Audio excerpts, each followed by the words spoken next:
கமலஹாசன் தினகரன் தாண்டி இன்னைக்கு 8.2 நிற்கிறாரு.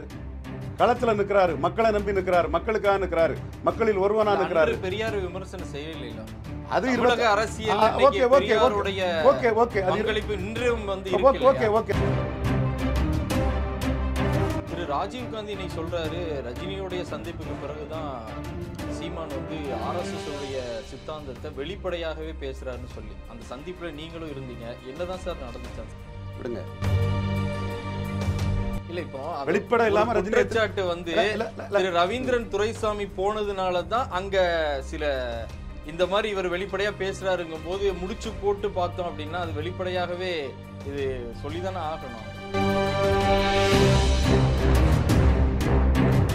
ஆனா அந்த சந்திப்புல அதிகமா வந்து திரு சீமான் அவர்களுடைய சந்திப்புல திரு விஜய் அவர்களே அதிகமா வந்து புகழ்ந்ததாக சொல்லப்படுது. சார் பிப்ரவரியில் உங்களுக்கு தெரிய வருங்கிறத நான் சொல்லிட்டேன். மாற்றுக்குரல் நேயர்கள் அனைவருக்கும் வணக்கம். இன்று நம்முடைய அரங்கிற்கு வந்திருப்பவர் அரசியல் விமர்சகர் திரு ரவீந்திரன் துரைசாமி அவர்கள். வணக்கம் சார். வணக்கம் தம்பி. பரபரப்பா தமிழக அரசியல் சூடுபிடித்திருக்கக்கூடிய இந்த நேரத்தில் நாம் தமிழர் கட்சியில் முதல்ல மாநில நிர்வாகிகள் கட்சியிலிருந்து வெளியில் போனாங்க. அதுக்கப்புறமா மாவட்ட நிர்வாகிகள் ஒரு வருடத்துக்கு முன்னாடியிலேருந்தே வெளியில் போய்கிட்டு இருந்தாங்க.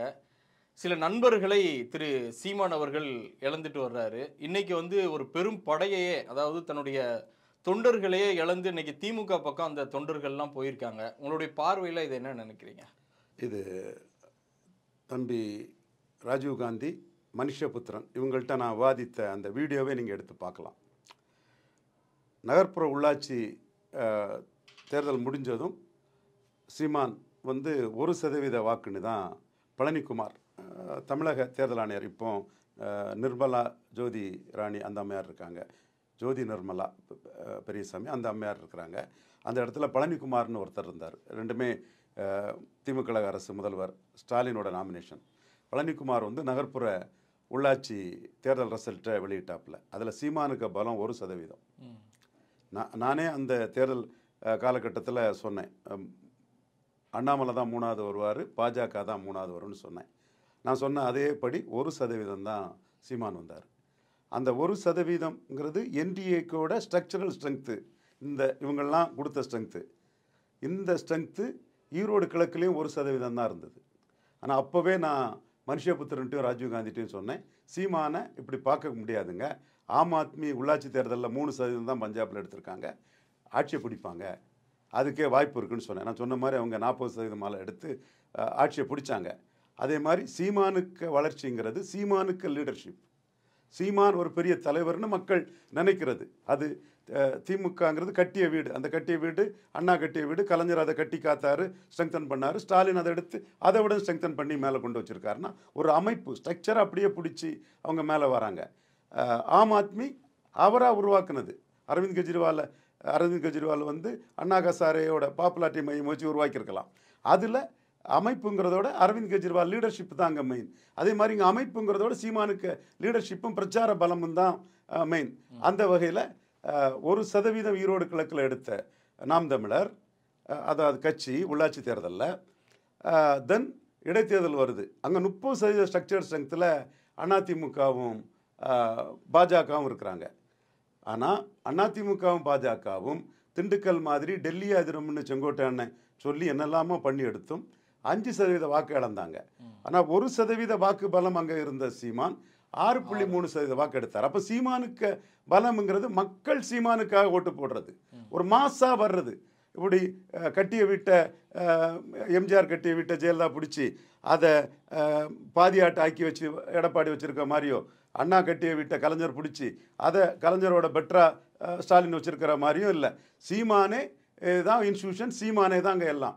சீமானுக்கு பிரச்சாரமும் லீடர்ஷிப்பும் தாங்க மெயின். மக்களவையிலே 8 வந்துட்டாருன்னா சட்டமன்றத்தில் 16 வருவார். இல்லை, அன்னைக்கு வந்து அவர் வந்து பெரியாருடைய நினைவேந்தல்களுக்கெல்லாம் பெரியாருடைய கொள்கையை தக்க பிடிச்சி கொடுவோன்னு சொன்னார். ஆனால் இன்னைக்கு பெரியாரை எதிர்த்து பெரியாரா பிரபாகரனா அப்படின்னு சொல்லி பெரியாரினுடைய சொந்த மண்ணிலேயே அவர் போய் பிரச்சாரம் பண்ணும்போது இது வாக்கு அங்கே வந்து சீமானுக்கு நேற்றைய கூட ஒரு செய்தி வந்து சீமானுடைய வேட்பாளர்களுக்கு ஆதரவு கம்மியா இருக்குன்னு தான் சொல்லி செய்திகள்லாம் வருது இல்லையா? எடப்பாடி பயந்து ஓடிட்டாரா இல்லையா?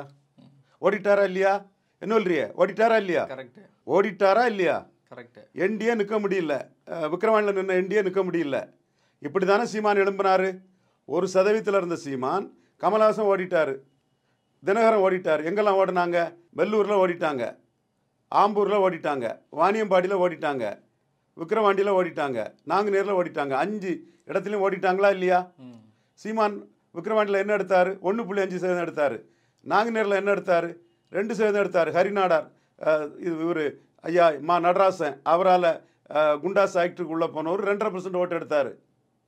ஆனால் 2% வாக்கெடுத்த சீமான், 1.5% வாக்கெடுத்த சீமான் கமலஹாசனின் தினகரன் தாண்டி இன்னைக்கு 8.2 நிற்கிறாரு. களத்தில் நிற்கிறாரு, மக்களை நம்பி நிற்கிறாரு, மக்களுக்காக நிற்கிறாரு, மக்களில் ஒருவனா நிற்கிறாரு. பெரியார் விமர்சனம் செய்யல. அது அரசியல் அது 26ல் தெரிஞ்சிடும். 26ல் தெரிஞ்சிடும். நான் சொல்றேன் 8-16 ஆக்குவாருன்னு. 26ல் தெரிஞ்சிடும். இப்போ இன்னைக்கு திரு ராஜீவ் காந்தி, திமுகவுடைய ராஜீவ் காந்தி, ரஜினிகாந்தினுடைய சந்திப்புக்கு பிறகுதான் திரு சீமான் அவர்கள் RSS உடைய சித்தாந்தத்தை வெளிப்படையாகவே பேசுறாரு, எதுக்கும் நாங்க தயாரா இருக்கிறோம்னு சொல்லி பிரஸ் மீட்ல சொல்லியிருக்கிறாரு. என்ன நினைக்கிறீங்க? ஸ்டாலின் விமர்சனம் பண்ணும்போது உதயநிதியே கங்காரு குட்டின்னு தான் சொல்லுவார். உதயநிதியே ஸ்டாலினுக்கு கங்காரு குட்டி, டெலிகேட்டட் பவர் தான், இண்டிவிஜுவல் லீடர்லங்கிறது தான் சீமானுக்கு ஸ்டைலாக இருக்கும். இந்த இடத்துக்குள்ள ராஜீவ்காந்தி சீமானை பற்றி பேசுகிறது சீமானுக்கு லாபம்தான். பட் அந்த கருத்தை நீங்கள் பார்த்தீங்கன்னா RSS மூலமாக தான் மாயாவதிங்கிற ஒரு தலித் பெண்மணி யூபியில் சிஎம் ஆனாங்க. இன்றைக்கும் யூபியில் வந்து 2வது பெரிய லெவலில் எம்பிக்களை ஜெயித்திருக்காங்க. ஃபஸ்ட்டு பார்ட்டின்னு சொல்லலாம், பட் 2வது லெவலில் தான் ஜெயித்திருக்காங்க. தென் RSS பேக்கிங்கில் தான் லாலு யாதவ்ங்கிற யாதவ் சமுதாயத்தை சேர்ந்த அசைக்க முடியாத தலைவரை எடுத்து குர்மிங்கிற நிதிஷ்குமார் குர்மி சமுதாயத்தை சேர்ந்தவர் சிஎம் ஆகிருக்கிறாரு. ஏன் அரவிந்த் கெஜ்ரிவாலை கூட இப்படி தான் சொன்னாங்க. ராஜீவ்காந்தி சொல்கிறத பார்த்தா அரவிந்த் கெஜ்ரிவால், கன்ஷிராம் கட்சி மாயாவதி, நிதிஷ்குமார் மாதிரி சீமானும் தமிழ்நாடு சீஃப் மினிஸ்டர் ஆயிடுவாருன்னு ராஜீவ்காந்தி சொல்கிறாரு.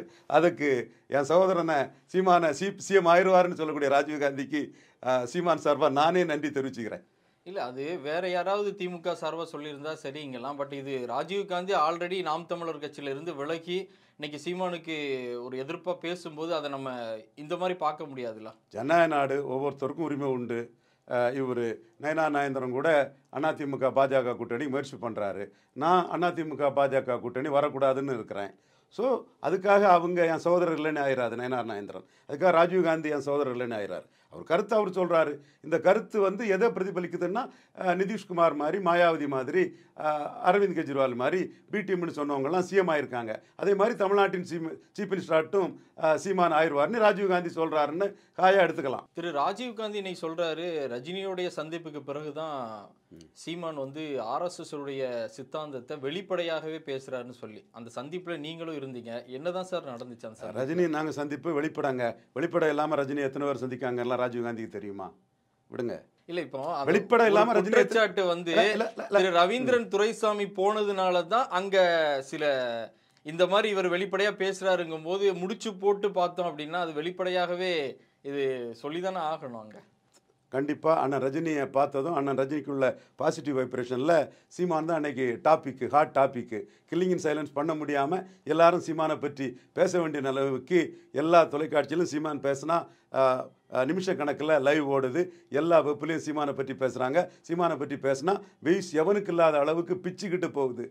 நீங்கள் விஜய்க்கு செய்தி தொடர்பாளர் ஒரு தம்பியும் நானும் பேசின ஒரு வியூஸில் எனக்கு வந்து 96,000 வியூஸ் போயிருக்கு. அவருக்கு 960 வியூஸ் கூட போகலை. எடுத்து பாருங்கள், நானும் உங்களுக்கு அனுப்பி விட்டுருக்கிறேன். அந்த அளவுக்கு அண்ணன் ரஜினியை பார்த்ததுலேருந்து சீமானுக்கு ஸ்டேக்ஸ் எங்கேயோ உயர்ந்து போயிட்டு பிச்சுக்கிட்டு மேலே நிற்கிறாரு. 2026 8-16 ஆக்கி 2 மடங்கு ஓட்டு எடுத்து சாதிக்க போகிறாரு. 2026 பாருங்கள். நான் ஏன் சொல்கிறோம்னா எனக்கு தகுதி இருக்குது, உரிமை இருக்குது. 8% வாக்கு மக்களவையில் வருவார் சீமான்னு சொன்னது நான் மட்டும்தான். சுமன் ஸ்ரீராமன் ஐயா 2 சொன்னார், குபேந்திரன் 4 சொன்னார். எல்லாரும் குறையும்னு சொன்னாங்க. நான் மட்டும்தான் 8% வரும்னு சொன்னேன். இதே ரவீந்திரன் துரைசாமி தான் உள்ளாட்சி தேர்தலில் அண்ணாமலையும் பாஜகவும் தான் 3வது வருவாங்க, சீமானுக்கு அமைப்பு இல்லைன்னு சொன்னேன். சீமானை பற்றி நான் சொன்னது எதுவுமே தப்பாக போனதில்லை. ஐயா காந்தராஜ் சொல்லும்போது திருவொற்றியூரை பற்றி பேசும்போது 3வது தான் சீமான் போவார், ஆனால் தமிழக அளவில் 8% ஓட்டு வந்துடுவாருன்னு அன்னைக்கு அடித்து சொன்னேன்.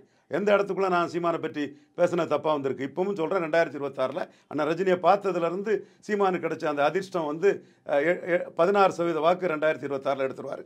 எப்படி எடுக்க போகிறாருன்னா திமுகவும் அதிமுகவும் காங்கிரஸ் பாஜகவின் ஒட்டுண்ணிகள் தொங்கு சதைகள் ஊதுகுழல்னு அடிச்சு எடுக்க போறார். ஆனா அந்த சந்திப்புல அதிகமா வந்து திரு சீமான் அவர்களுடைய சந்திப்புல திரு விஜய் அவர்களே அதிகமா வந்து புகழ்ந்ததாக சொல்லப்படுதா? விஜயே சீமான ஆதரிக்கிறதுக்குள்ள வாய்ப்பு இருக்குங்கிறத 2026 பிப்ரவரியில் உங்களுக்கு தெரிய வருங்கிறத நான் சொல்லிட்டேன்.